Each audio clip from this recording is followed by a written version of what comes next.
벌써 9월의 넷째 주가 와서 저희가 이렇게 중고등부 친구들과 청년부 친구들이 함께 이렇게 찬양의 자리에 앞에 서게 되어서 너무 영광인 것 같습니다. 하나님께 너무 감사합니다. 제가 오늘은 오전에 예배 이제 지목사님 말씀을 들으면서 중간에 좀 나가고 싶었습니다. 왜냐하면 내가 과연 저 예수님의 저런 부르심, 제자의 길에 대한 부르심에 과연 올바르게 반응할 수 있을까라고 스스로 지금 던졌을 때 쉽지 않겠다라는 생각이 들면서 조금 두려운 마음이 컸던 것 같습니다. 그래서 어떻게 하면 예수님이 원하시는 제자의 길을 갈 수 있을까 생각해 보니까 예수님께 미쳐야겠구나라고 생각을 했습니다. 그래서 저는 이 강북성산교회 공동체가 정말 하나님, 예수님께 미치는 공동체가 되기를 간절히 소망합니다. 그래서 오늘 이 시간에도 우리가 하나님 한 분에게만 미쳐서 신나게 찬양 드리기를 간절히 소망합니다. 우리 찬양 드리겠습니다.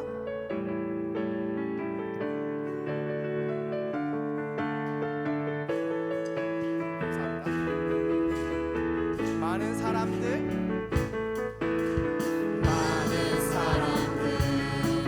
찾는 진리를 모른 채 주님 곁을 떠나가지만 내가 만난 주님은 참 사랑이었고 진리였고 소망이 많은 사람들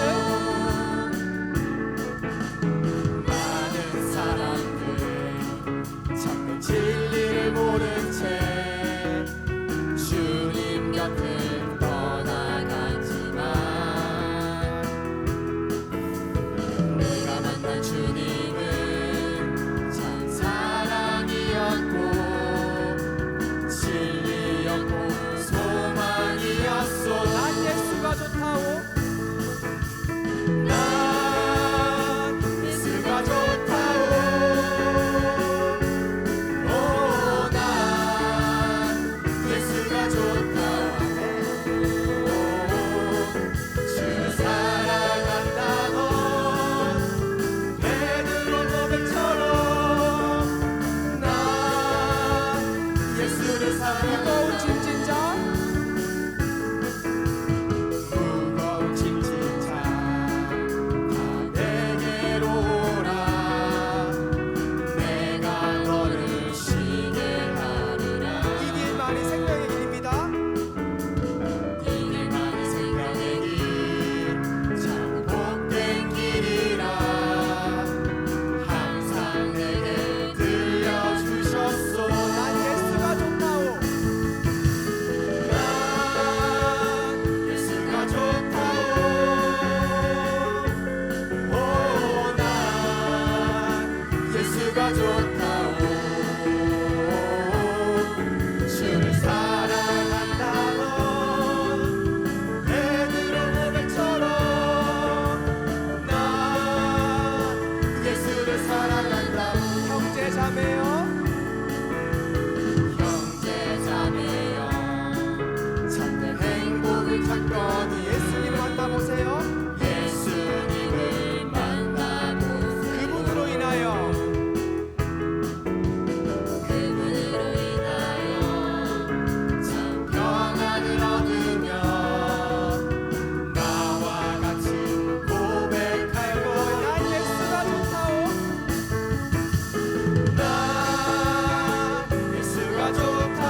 주인 삼은 모든 것 내려놓고 내 주 대신 주 앞에 나가 내가 사랑했던 모든 것 내려놓고 주님만 사랑해. 주 사랑 거친 풍랑에도 깊은 바다처럼 나를 잠잠케 해. 주 사랑 내 영혼의 반석 그 사랑 위에 주 사랑 거친 풍랑에도 주 사랑 거친 풍랑에도 깊은 바다처럼 나를 잠잠케 해. 주 사랑 내 영혼의 반석 그 사랑 위에서 내가 주인 삼은 내가 주인 삼은 모든 것 내려놓고 내 주 대신 주 앞에 나가 내가 사랑했던 모든 것 내려놓고 주님만 사랑해. 내가 주인 삼은 내가 주인 삼은 모든 것 내려놓고 내 주 대신 주 앞에 나가 내가 사랑했던 모든 것 내려놓고 주님만 사랑해. 주 사랑 주 사랑 거친 풍랑에도 깊은 바다처럼 나를 잠잠케 해. 주 사랑 내 영혼의 반석 그 사랑 위에서 주 사랑 주 사랑 거친 풍랑에도 깊은 바다처럼 나를 잠잠케 해. 주 사랑 내 영혼의 반석 그 사랑 위에서 세상 소망 사라져가도 세상 소망 다 사라져가도 주의 사랑은 끝이 없으니 살아가는 이 모든 순간이 주 은혜임을 나는 믿네. 세상 소망 세상 소망 다 사라져가도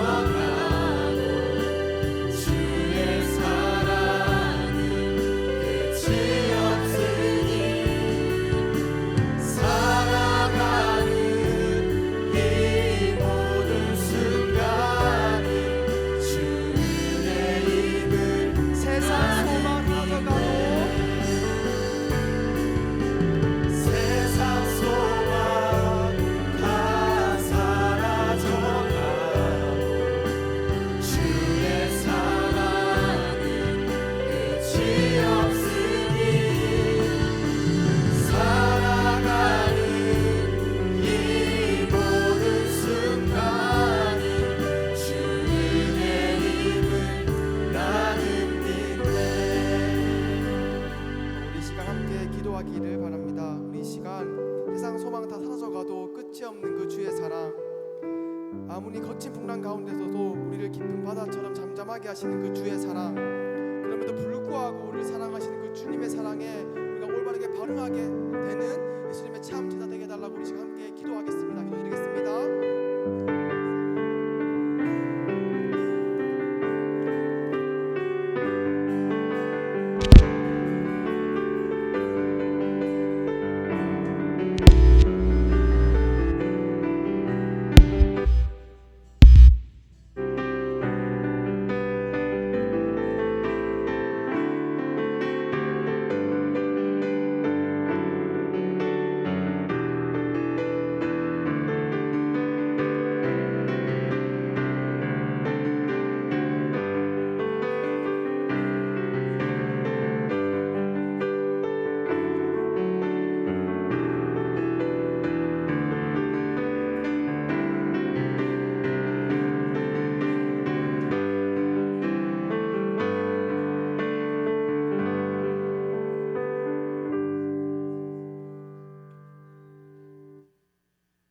주를 앙망하는 자에게 새 힘을 주시는 아버지 하나님, 복잡하고 재짓기 쉬운 세상 속에서 발부둥 치다가 이렇게 주일을 맞아 주님 품에 안겨 예배드릴 수 있게 하심에 감사드립니다. 지나온 저희들의 삶을 돌아보면 모든 것이 하나님의 은혜였음을 잘 알면서도 저희들의 욕심의 정욕과 안목의 정욕과 이생의 자랑으로 세상 유혹에 빠져있는 저희들의 삶을 용서하여 주옵소서. 아버지 하나님, 우리는 진정한 예배자입니까? 셀 수도 없는 많은 예배를 우리 인생에서 드려왔습니다. 그러나 우리가 드려졌던 많은 예배 중에서 과연 몇 분이나 진정한 예배였을까요? 예배 시간 늦지 않는다고 받으시는 것이 아니요, 많은 헌금을 드린다고 하나님이 받으시는 예배는 아닐진데 오늘도 진정으로 예배하는 자를 찾으시는 주님, 간절히 비옵나니 하나님 앞에 진정한 예배자, 진정한 제사자가 되어 주님 말씀대로 살 수 있는 능력과 은혜를 허락하여 주옵소서. 하나님과 강북 성산교회와 우리 자신이 온전히 하나 되어 우리의 삶이 하나님의 약속으로 풍성해지는 복된 삶이 되게 하옵소서. 아버지 하나님, 우리 강북 성산교회를 기억하옵소서. 라오디게아 교회처럼 미지근하여 책망받지 않게 말씀으로, 기도로, 찬양으로 늘 깨어서 이 어려운 시국에 나라를 세우고 주의 교회를 세우고 예배를 세우고 가정을 세우고 자녀들을 세워나갈 수 있게 하옵소서. 모든 성도님들의 입술에 감사와 찬양이 회복되게 하시며 우리들의 눈에 눈물이 회복되게 하시며 우리들의 가슴에 뜨거움과 간절함이 회복될 수 있도록 은혜 베풀어 주옵소서. 그리하여 모든 성도님들이 서로 사랑하며 이해하며 서로를 품을 수 있는 예수님의 사랑을 닮아가게 하옵소서. 이 시간 말씀을 전가하실 우리 목사님, 말씀을 전가하실 때마다 주님이 전하고자 하는 말씀을 바로 전할 수 있도록 영적인 눈을 열어주옵소서. 그 말씀이 능력이 되게 하시며 힘이 되게 하옵소서. 말씀을 받는 저희들 어떤 악한 것도 틈타지 못하도록 주님이 강건하여 주옵소서. 이 모든 말씀 예수님 이름으로 기도드립니다. 아멘.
할렐루야. 귀한 찬양 감사합니다.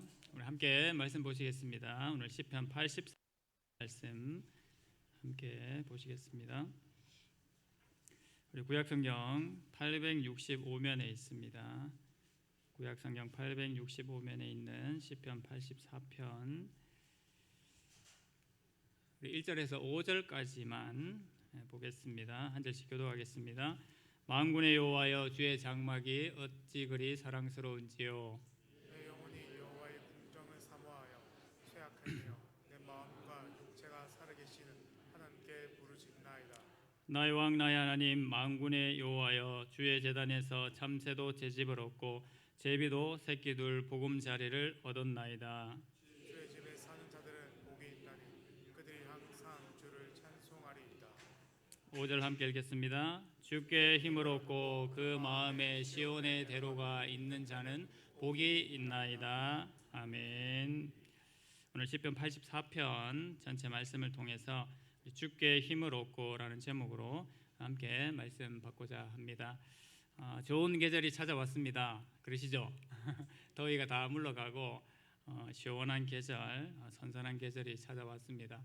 아쉬운 것은 뭐 다들 이렇게 감질하시겠지만 이런 날들이 이제 갈수록 길지 않다라는 것, 짧게 있고 겨울로 넘어간다라는 사실이 되게 아쉬운데요. 하지만 하나님께서 이 날들 주심에 감사하고 이 가을날을 통해서 하나님 앞에 더 은혜 시간들 되기를 소망합니다.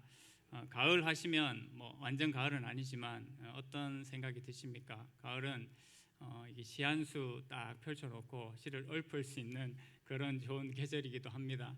우리 마음에 그런 여유가 없을 수도 있기는 하겠지만 그럴수록 오히려 우리 하나님 앞에 주신 이 자연을 바라보면서 또 우리 앞에 놓여진 삶의 정황들을 잠시 내려놓고 하나님 앞에 그런 고백들 또 감사 시간들을 가지는 것이 중요할 것 같습니다. 그래서 오늘 시편 말씀 함께 묵상을 한번 하겠는데요.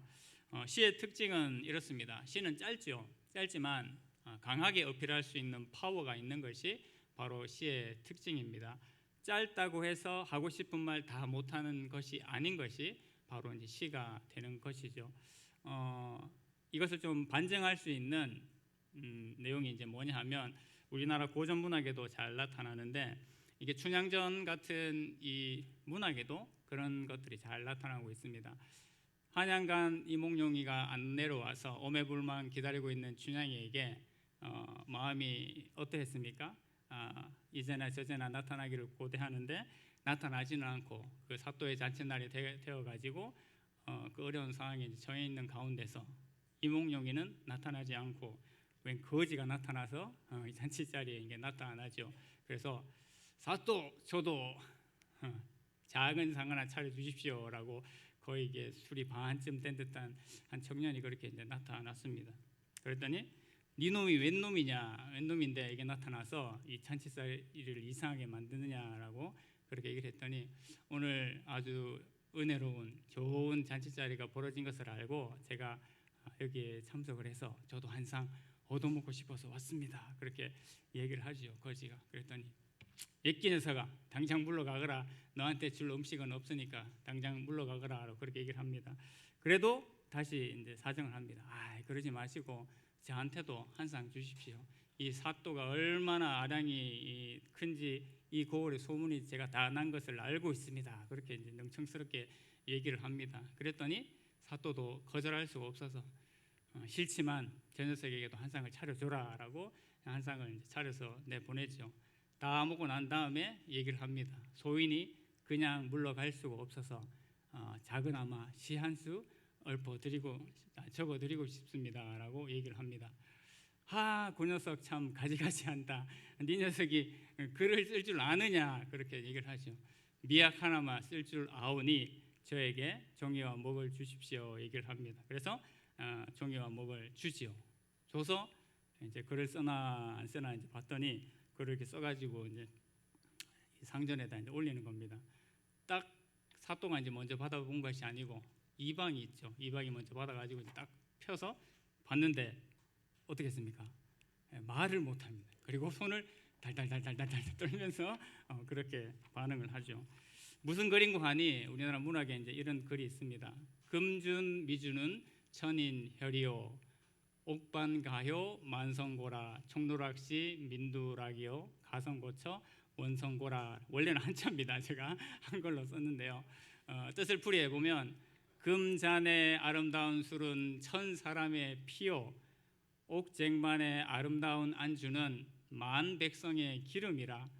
촌농의 눈물이 떨어질 때에 백성의 눈물이 떨어지고 노랫소리 높아지는 곳에 백성의 원망소리 높아지더라 하면 한국인들은 얼쑤 이렇게 한번 해야 됩니다.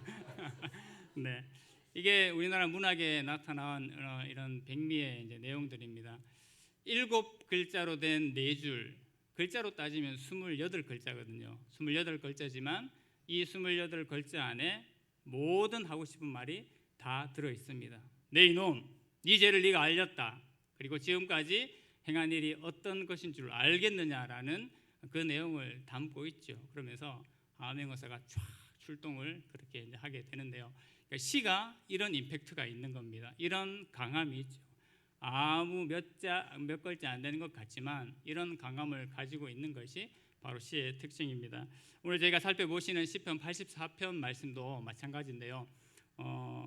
12절 되는 짧은 시입니다만 이곳에 하나님의 은혜를 사모하고 하나님의 임재를 사모하는 그 간절한 시인의 마음, 성도의 마음이 이곳에 잘 나타나 있습니다.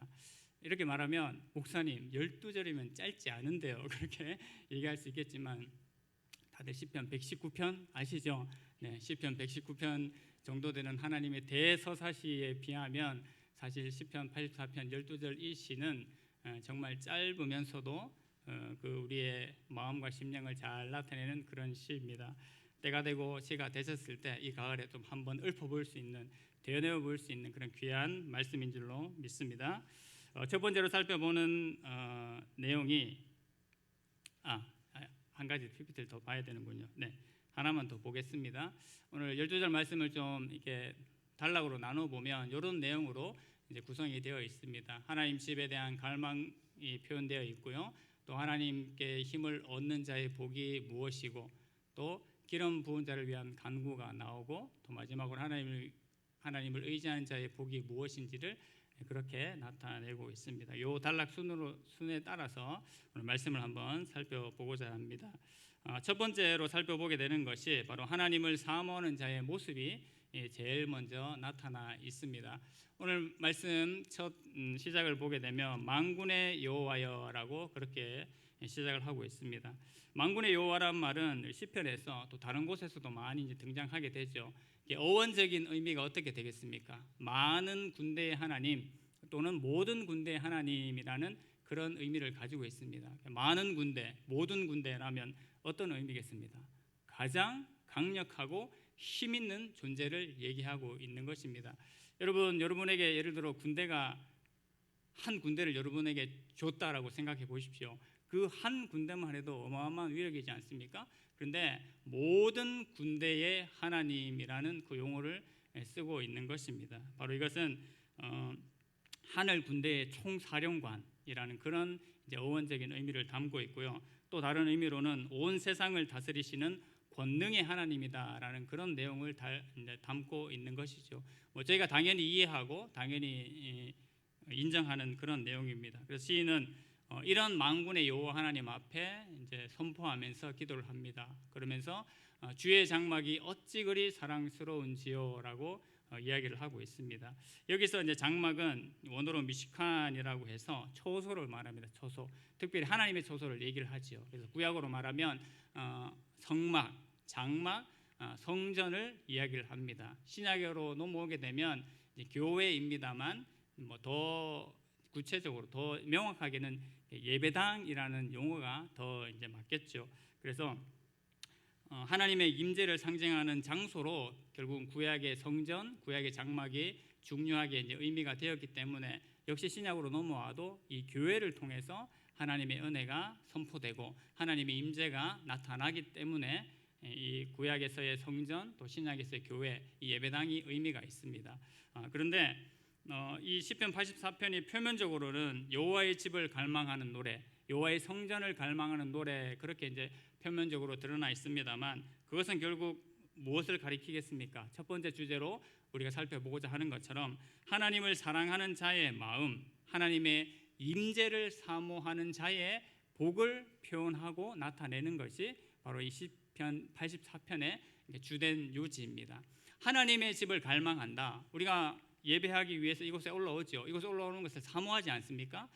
이 집을 사모한다라는 말은 곧 하나님의 임재를 사모하고 내가 하나님과 교제하고 더 풍성한 은혜를 누리기를 원한다라는 말과 똑같다라는 겁니다. 그래서 표면적으로는 하나님의 집을 사모하는 자의 모습입니다만 그것은 결국 하나님의 임재를 사모하고 하나님의 은혜를 사모하는 자의 모습이다라고 그렇게 표현해 볼 수 있는 것이지요. 그래서 그것을 바로 나타내고 있는 것입니다. 시인이 얼마나 그렇게 갈망하고 있습니까? 연속되는 연결되는 2절에서 내 영혼이 여호와의 궁정을 사모하여 쇠약하며, 여호와의 궁정이라는 것은 하나님의 성전 전을 나타내는 그런 이제 단어들입니다. 하나님의 전을 나타내는 단어들이 시편 83편에 이제 여러 군데 등장합니다. 여호와의 궁정, 주의 제단, 주의 집, 주의 궁정이라고 이제 되어 있는데 이것들이 다 여호와의 전을 이제 의미하는 거죠. 내 영혼이 그 여호와의 궁정, 하나님의 성전을 사모해서 이 몸이 쇠약할 정도로 그렇게 사모한다라는 것이죠. 그리고 내 마음과 육체가 살아계시는 그 하나님 앞에 예배하고 제사함을 통해서 부르짖고자 하는 마음이 불탄다라는 것을 시인이 이야기를 하고 있습니다. 그러니까 하나님을 사모하는 마음이, 하나님 집에 나와서 제사하고 예배하고 싶은 마음이 너무나 불타고 간절하다라는 것을 이 시에서 표현을 하고 있는 것이죠. 그러면서 3절에서 나의 왕 나의 하나님 만군의 여호와여 주의 제단에서 참새도 제 집을 얻고 제비도 새끼둘 보금자리를 얻었나이다라고 그렇게 이야기를 합니다. 갑자기 이 제비와 참새가 왜 나오나 이제 그렇게 생각할 수 있는데요. 이것은 참새와 제비를 우리 인간의 입장에서 바라봤을 때 사실 이 세상의 미물이지 않습니까? 근데 이 미물들도 하나님의 성전에 올라와서 그렇게 둥지를 틀고 어떤 이렇게 구석에 집을 만들어 놓은 그런 모습이 있었던 것 같습니다. 그런데 시인의 마음이 이제 그런 거예요. 아, 나도 저기 제비 같았으면 좋겠다. 나도 참새 같았으면 좋겠다. 그런 마음을 가지는 겁니다. 왜요? 쟤네는 맨날 여호와의 전에 있는 거예요. 집이 저기 있으니까. 지붕 밑에 있거나 어디 벽 뒤에 이제 보금자리를 틀고 있으면 쟤네는 어디 갈 필요가 없다라는 거죠. 늘 여호와의 전에 있으면서 여호와 하나님 앞에 예배하고 찬송하는 소리를 듣고 거기 오가는 사람들을 보고 그런 이 미물을 보면서 아, 나도 차라리 미물이 될지언정 여기에 하나님의 전에 계속 거하는 그런 사람이 되었으면 좋겠다라는 그런 시인의 마음이 여기에 담겨 있는 겁니다. 그러니까 그 정도로 이 시인이 하나님의 전을 사모하는 모습을 보이는 거죠. 메시지 성경에 보면 이 시편 83편 3, 4절을 이렇게 표현하고 있습니다. 제가 한번 읽어드리겠습니다. 주님의 집에는 새들도 숨을 곳과 피난처를 얻습니다. 참새와 제비가 그곳에 둥지를 틀고 알을 낳아 새끼를 치며 우리가 예배드리는 곳에서 지적입니다. 만군의 하나님 우리 왕이시여 그곳에 살며 노래하는 이들은 얼마나 행복한지요 라고 그렇게 표현을 하는 겁니다. 그러니까 이 정도로 시인이 여호와의 전을 사모하고 여호와의 전에 올라와서 예배하고 하나님 앞에 찬양하는 것을 기뻐한다라는 것을 표현하고 있는 것이죠. 그러면서 첫 번째 단락 마지막에서 주의 집에 거하는 자들은 복이 있나니 그들이 항상 주를 찬송하리이다라고 그렇게 이야기를 하고 있습니다. 그러니까 여기까지만 하면 해피엔딩, 여호와의 집에 거하는 자는 늘 행복하고 감사하다라는 것으로 그렇게 이제 끝나는 것 같이 보이죠. 물론 이제 그런 은혜가 있습니다. 근데 이제 5절, 6절, 7절로 넘어가면 조금 이야기가 이제 반전되는데요. 특별히 6절의 말씀을 보시면 눈물 골짜기라는 단어가 나와 있습니다. 딱 봐도 좋지 않은 의미인 줄 아시겠죠. 그래서 여호와의 집을 사모하는 자는 이런 눈물 골짜기 같은 어려운 형편에 처할지라도 그것을 돌파하는 힘을 얻는 자가 여호와의 전을 사모하는 자다라는 것을 두 번째 단락에서 우리에게 이야기를 하고 있습니다. 5절 말씀 같이 한번 읽어보시겠습니까? 시작. 주께 힘을 얻고 그 마음에 시온의 대로가 있는 자는 복이 있나이다. 아멘. 저희 장인어르신 묘비에도 이 구절을 새겨드렸거든요. 평생 하나님 앞에 힘을 얻고 그 마음에 시온의 대로가 있었던 그 성도의 삶을 기억해서 이 문구를 이제 적어 드렸습니다. 성도의 마음이 그런 거죠. 이 시인의 마음이 그런 것처럼 하나님, 우리가 주께 힘을 얻고 우리의 마음에 시온의 대로가 있는 것이 세상의 어떤 복보다도 가장 귀한 복입니다라고 선포되는 말씀입니다. 여러분, 말씀 5절 말씀 너무 좋으시죠? 근데 시온의 대로라는 의미를 자세히 뜯어보면 그렇게 긍정적인 의미로만 받아들일 수 없는 것이 바로 시온의 대로입니다. 주께 힘을 얻는다라는 말에 공감을 합니다. 그리고 우리 마음에 시온의 대로가 있다라는 것은 뭔가, 시온이라는 것은 그 예루살렘 언덕을 얘기하지 않습니까? 하나님의 임재가 있는 그 언덕, 그 언덕을 향해서 대로가 있다라고 표현하니까 얼마나 좋습니까? 근데 그 뒤에 숨겨진 의미가 뭐냐 하면 실제로 이 시온의 대로, 예루살렘 동편에 있는 산 등성이를 말한다고 하는데요. 이 등선을 향해서 올라가는 길은 생각만큼 그렇게 쉽지 않다라는 겁니다. 그곳에 가면 길도 험할 뿐만 아니라 산짐승들이 나올 수 있고 때로는 강도들도 출현할 수 있는 그런 길이라고 해요. 근데 왜 시인이 시온의 대로라고 그렇게 얘기를 하는 것일까요?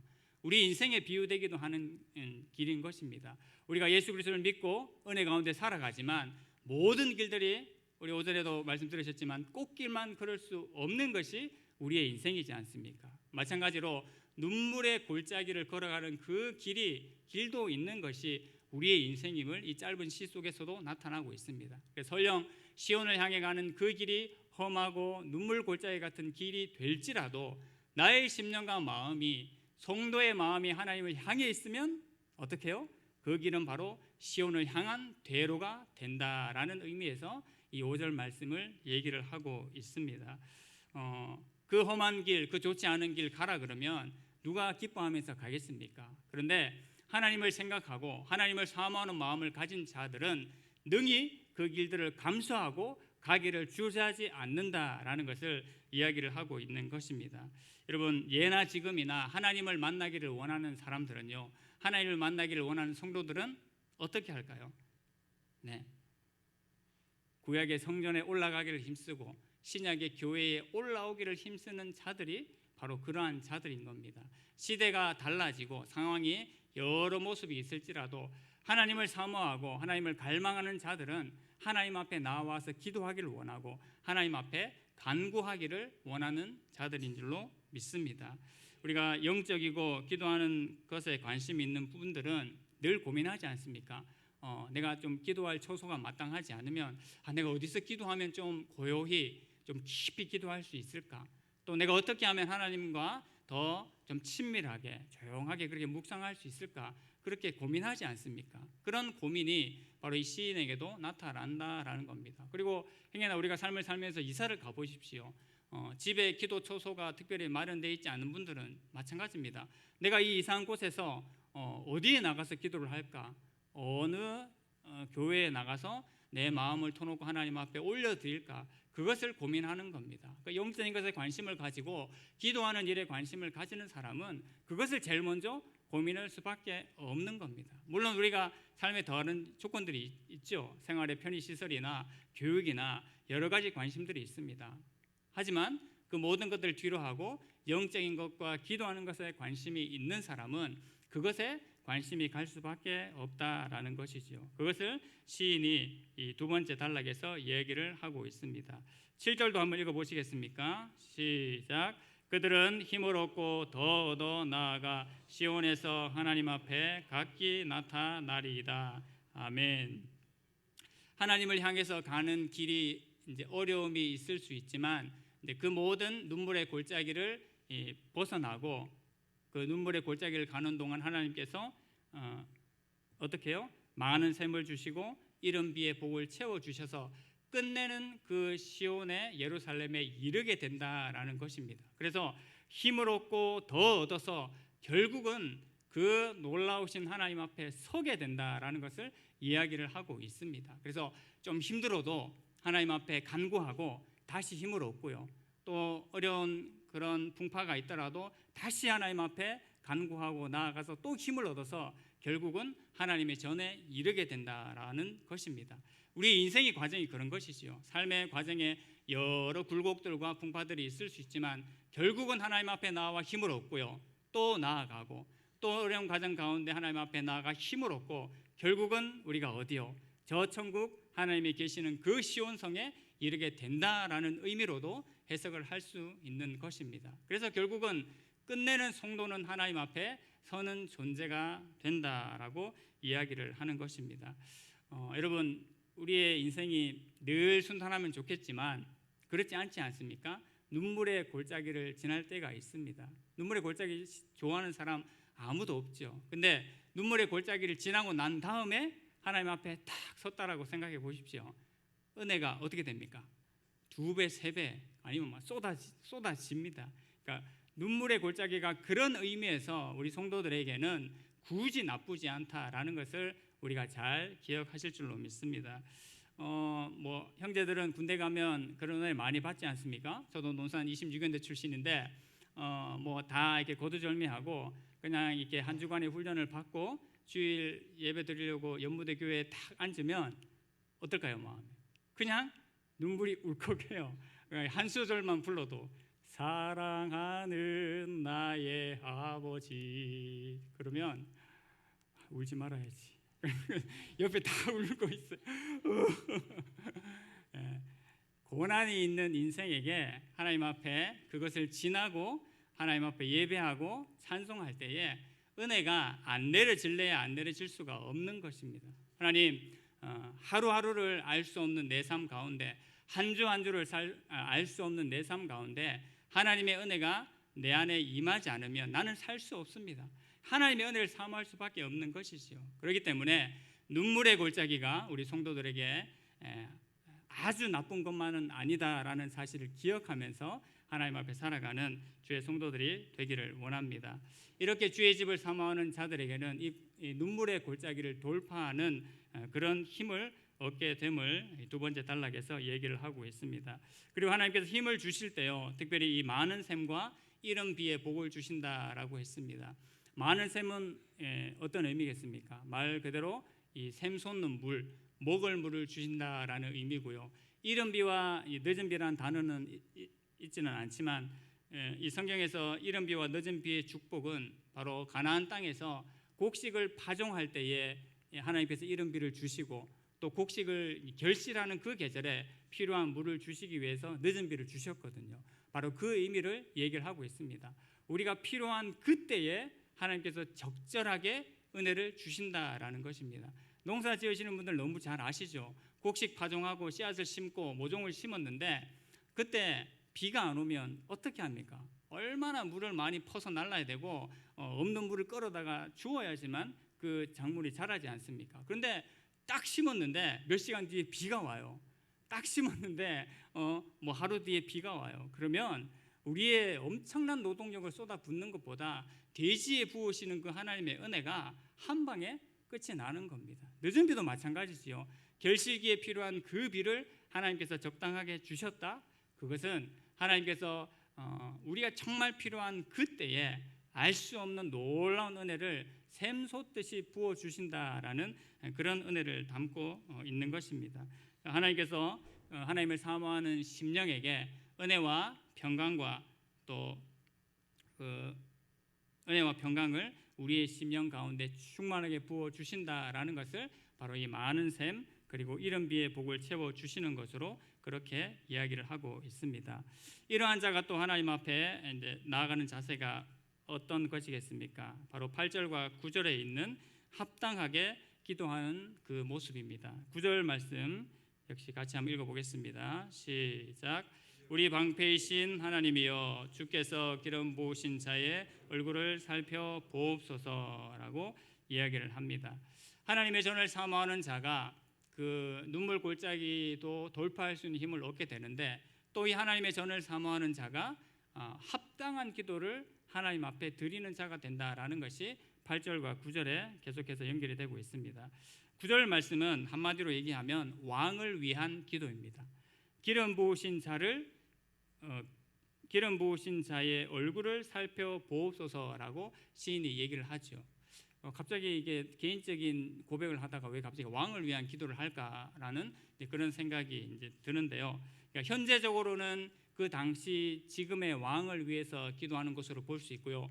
미래적으로 보면 장차 오실 메시아 예수 그리스도를 위한 기도로 그렇게 볼 수가 있습니다. 우리가 앞서 오전 시간에도 들었지만 유대인들이 이스라엘 백성들이 그렇게 갈망하는 것이 누구라고요? 메시아. 언제 오실 것인지, 어디에 오실 것인지 그걸 궁금해했다라고 하지 않았습니까? 역시나 그 부분이 여기에 등장하고 있는 것입니다. 현재 우리의 왕의 기름 부으심의 은혜가 있기를 위해서도 간구하지만 우리가 참되게 예배하고 하나님의 온전한 성도로 서는 그날을 갈망하면서 하나님께서 약속하셨던 그 아브라함 때로부터 약속하셨던 그 메시아를 우리가 갈구하고 갈망합니다라는 그 표현입니다. 그래서 그 왕을 우리에게 속히 보내어 주시옵소서. 그 왕을 우리가 갈망합니다라는 그 왕을 위한 기도로 대변이 이제 되는 것이지요. 예수님께서 오셔야 하지만 어떻게 됩니까? 인간의 왕들은 하나님의 대리 통치자이긴 하지만요 부족합니다. 현실적으로 한계가 있고 완전하지 못합니다. 그런데 우리 예수님께서 오셨을 때 어떻게 됐습니까? 완전하시고 온전하셔서 모든 것을 이루셨지 않습니까? 만물이 그에게 복종하고 만물이 예수 그리스도로 말미암아 충만해지는 역사가 일어났고 지금도 계속되고 있는 것이지요. 그러하기 때문에 현재의 왕을 위해서 간구할 뿐만 아니라 장차 오실 미래의 그 예수 그리스도를 위해서 구약의 성도는 이렇게 기도할 수밖에 없다라는 것입니다. 그래서 이것을 위해서 갈망하며 기도합니다. 이런 의미로 봤을 때 예수님께서 우리에게 어떤 존재가 되십니까? 예수님은 하나님 앞에서 우리의 가장 확실한 중보자가 되시고 우리의 가장 확실한 대언자가 되신다라는 것으로 역시 결론을 지을 수가 있습니다.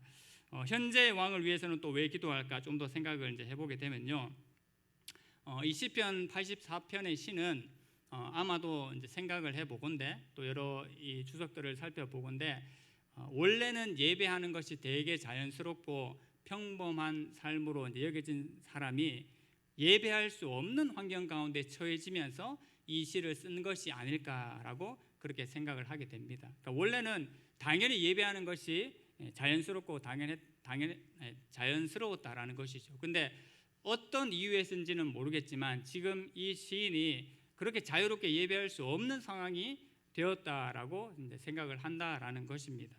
그래서 아마 뭐 생각하기에는 적국에 의해서 난처한 상황이 되었거나 아니면 포로로 끌려갔을 상황에 이렇게 예배를 갈망하면서 갈구하면서 시를 쓴 것이 아닐까 생각을 해봅니다. 여러분 아시겠지만 우리가 평범하고 아무 어떤 고난과 어려움이 없을 때에 사실 이런 시편 84편과 같은 시가 나오기 쉽지 않습니다. 그렇죠? 이렇게 뼈저린 어떤 고난과 뼈저린 이 마음의 뭐랄까요? 그런 고난이 있을 때 이렇게 하나님의 집을 갈망할 수 없습니다라는 그런 고백들이 나오게 된다라는 것입니다. 그래서 결국은 이 시인처럼 만약에 이제 이러한 상황이라고 가정을 한다라면 시인이 이런 상황에 처한 것처럼 그들의 왕도 지금 자유롭지 못한 과정 가운데 있지 않았을까? 그렇기 때문에 우리를 통치하고 우리를 다스리는 우리의 인간 왕이 자유스럽고 온전해져야지만 우리도 정상적으로 하나님 앞에 올라가 예배할 수 있고 자연스럽게 예배할 수 있다라는 그 측면에서 왕을 위한 간구를 한다라고 그렇게 생각을 해볼 수 있겠습니다. 그래서 이런 모습을 보게 되면 우리는 우리 자신의 안위를 위해서 당연히 기도하죠. 그것뿐만 아니라 우리가 또 잘 아시는 것처럼 공동체에 세워진 자들을 위해서 우리가 마땅히 기도해야 된다라는 것을 생각을 하게 됩니다. 교회 공동체뿐만 아니라요, 사회 공동체에도 또 하나님께 세우신 그 지도자들 위해서 우리가 기도할 필요성이 있는 것입니다. 세워진 자들의 평안이 누구에게 연결될 것 같습니까? 나의 평안으로 연결이 되는 겁니다. 또 세워진 자들의 부흥이 누구의 부흥으로 연결될 것 같습니까? 나 개인의 부흥으로, 우리의 부흥으로 연결이 되는 것입니다. 그래서 그 사람은 그 사람의 기도, 이 부류는 이 부류의 기도가 아니라 이 기도의 응답으로 말미암아 나의 영적인 곳의 영향력이 연결이 되는 것이고요. 이곳의 부흥으로 말미암아 나의 삶의 부흥과 연관이 되는 것입니다. 특별히 교회 공동체는 더하겠죠. 그래서 교회의 지도자를 위해서 기도하고 또 세워진 우리의 순장님들 또 여러 기관에 세워진 장들을 위해서 우리가 하나님 앞에 기도할 필요성이 있는 것입니다. 그분들이 흥왕하고 그분들이 부흥하고 그분들이 은혜를 얻게 될수록 어떻게 될까요? 우리 구성원 한 사람 한 사람이 더 큰 부흥과 은혜 가운데 거하게 되는 것입니다. 바로 이러한 은혜를 위해서 간구하는 합당한 간구의 모습이 나타나는 것입니다. 마지막 네 번째로는요, 다시 한번 시인이 강조를 합니다. 하나님을 의지하는 자의 삶, 하나님을 의지하는 자가 얼마나 복된지를 최종적으로 이야기를 하고 있습니다. 10절 같이 한번 읽어보시겠습니까? 10절 읽어보겠습니다. 시작. 주의 궁정에서의 한날이 다른 곳에서의 첫날보다 나은즉 악인의 장막에 사는 것보다 내 하나님의 성전 문지기로 있는 것이 좋사오니. 아멘. 제가 앞서 그런 말씀 드리지 않았습니까? 시인이 이런 어떤 어려움과 고난을 당하지 않고 이런 시를 쓸 수 없었을 것이다 라는 얘기를 했습니다. 다른 말로 하면 어떤 다른 곳에서의 첫날을 보고 난 뒤에 내가 평범하게 보냈던 그 하루를 이 시인이 기억을 한다라는 것입니다. 늘 아무 굴곡이 없이 늘 평범하게 자연스럽게 당연하게 예배 드리던 자는요 어떨까요? 물론 그 마음을 잘 유지하시는 분도 있겠지만 그 첫날의 어려움과 고난을 당해 보고서야 비로소 그 한날 내가 하나님 앞에 평범하게 드렸던 그 예배를 그렇게 사모하면서 간절히 바라면서 바라보게 된다라는 것이죠. 그리고 또 시인이 어떻게 얘기를 합니까? 악인의 장막에 거하는 것보다 내 하나님 성전에 문지기로 있는 것이 좋겠습니다라고 역시 이야기를 하는 것입니다. 그런 경험을 해봤으니까 이 하나님의 전에 거하는 것이 하나님의 임재의 은혜를 받는 것이 얼마나 귀한 것이구나를 이 시인이 뼈저리게 느끼는 것이죠. 그러면서 이 시인은 마지막으로 하나님을 의지하는 자의 복을 다시 한번 강조를 합니다. 오늘 전체 말씀을 보면 어떤 자가 복이 있는지 딱 명확하게 제시를 하는 구절이 세 구절이 있습니다.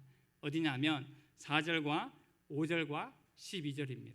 4절과 5절과 12절에 보시면 이러한 자는 복이 있다라고 선포를 합니다. 4절에서는 어떻게 얘기를 합니까? 주의 집에 사는 자들은 복이 있다라고 얘기를 합니다. 5절은요, 제가 읽으셨던 것처럼 주께 힘을 얻고 그 마음에 시온에 데려가 있는 자는 역시 복이 있다라고 얘기를 하죠. 마지막 12절은요, 만군의 여호와여 주께 의지하는 자는 복이 있나이다라고 그렇게 이야기를 합니다. 저를 포함해서 여기 계신 모든 분들 복 싫지 않으시죠? 어떻게 하면 복 받는지 하나님께서 딱 명확하게 제시를 하셨습니다. 하나님의 집에 거하고 하나님의 은혜를 사모하고 하나님께 힘을 얻고 주를 의지하면 계속해서 복을 누릴 수 있을 것이다 라고 말씀하고 있는 것입니다. 그대로 행한 대로 될 줄로 믿습니다. 행한 대로 복이 넘칠 줄로 믿습니다. 바로 그러한 은혜를 이 시인이 다시 한번 고백하면서 우리에게 말씀을 주고 계십니다.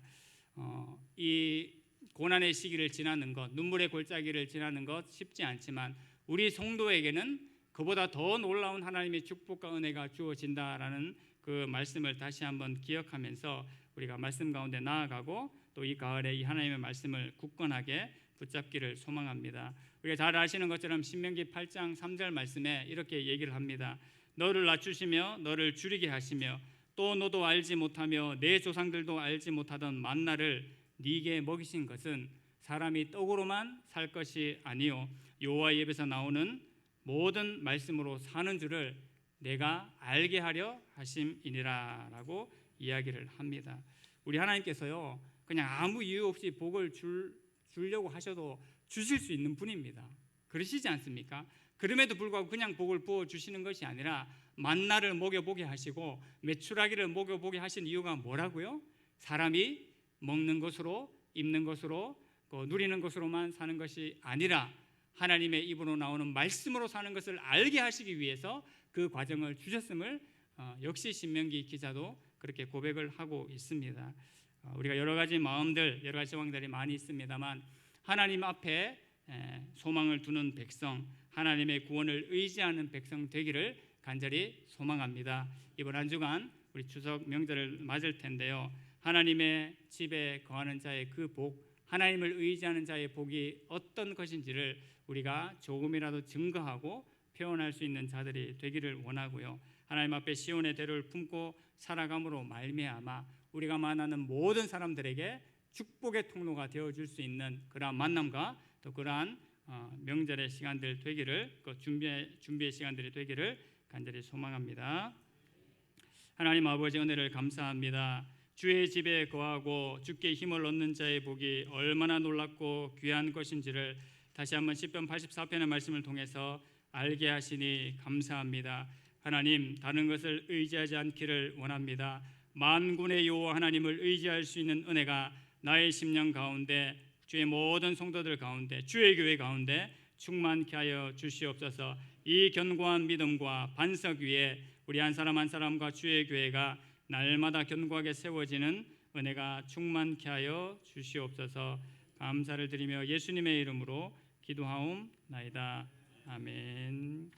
이제는 우리 주 예수 그리스도의 은혜와 아버지 하나님의 놀라우신 사랑과 성령님의 감동 감화 역사하심이 주께 힘을 얻고 우리의 마음에 시온의 대로를 품고 살아가기를 소망하는 사랑하는 모든 주의 백성들에게 지금으로부터 영원토록 함께 있을지어다. 아멘.